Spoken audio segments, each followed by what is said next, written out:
55 million years ago, a new taxonomical order began to emerge, the primate. 48 million years later, though, one species began to develop slowly that would forever affect the entire animal kingdom: the human. Thousands of individual lives and entire populations of non-human primates are devastatingly harmed through human activity every year. While many push for change, the skewed perception created by social media platforms often distorts the original message, and the problem is undermined by millions.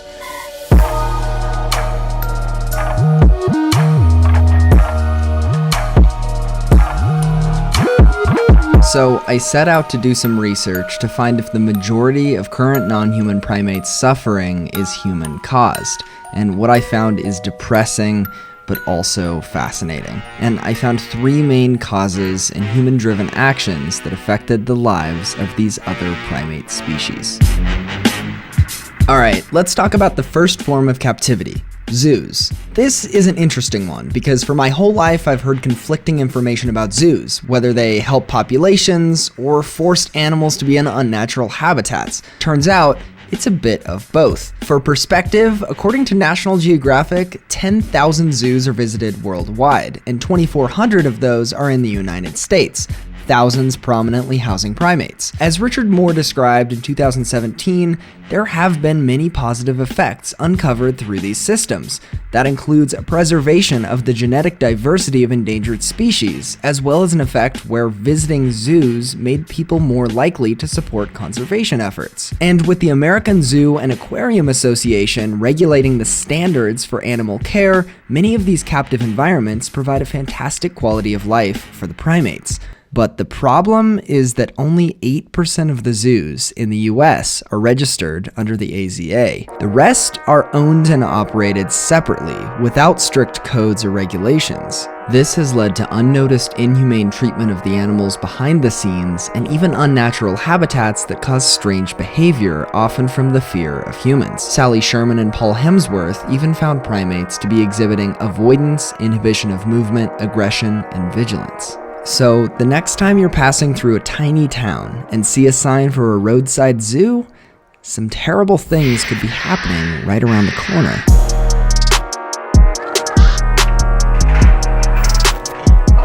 And that brings us to the second form of captivity: research labs.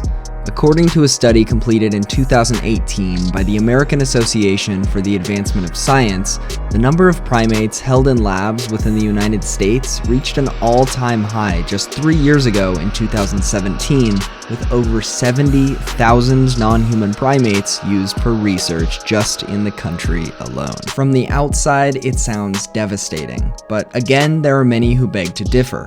Laboratory coordinators Raquel McAndrew and Stephen Tillery even say that laboratory animals receive even more care and attention than the average pet, continuing to mention that the general public does not understand the whole story regarding animal research.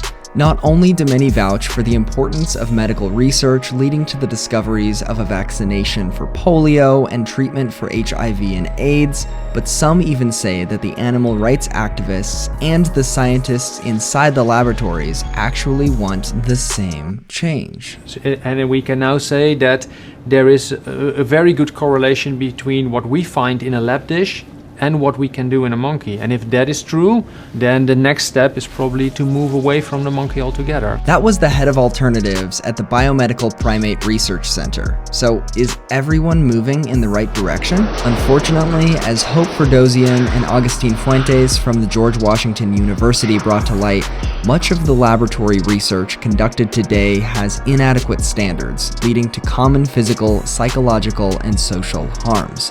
Again, leading to the detrimental effects of unnatural captivity, or much worse.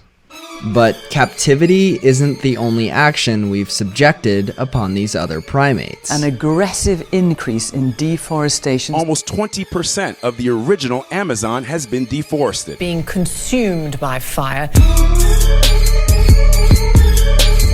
While thousands of other species can coexist in a spatial overlap, as described by Tally Hoffman and Justin O'Ryan, humans struggle to share the land. As seen repeatedly, when a human city is developed, it demolishes the natural habitat of animal populations that lived in the area beforehand, disregarding the previous habitat that led the forest. This can be linked to the production of giant facilities like the 2020 Olympics buildings, or even the destruction of a forest to increase farmland for other plants. Specifically in Borneo, thousands of acres are used to grow palm trees just to produce palm oil, which is used in everything from a conditioning agent in shampoo to a preservation in fast food. These changes, though, are not only contributing to CO2 emissions, but also hurting the population of hundreds of animals, including the already endangered Bornean orangutan.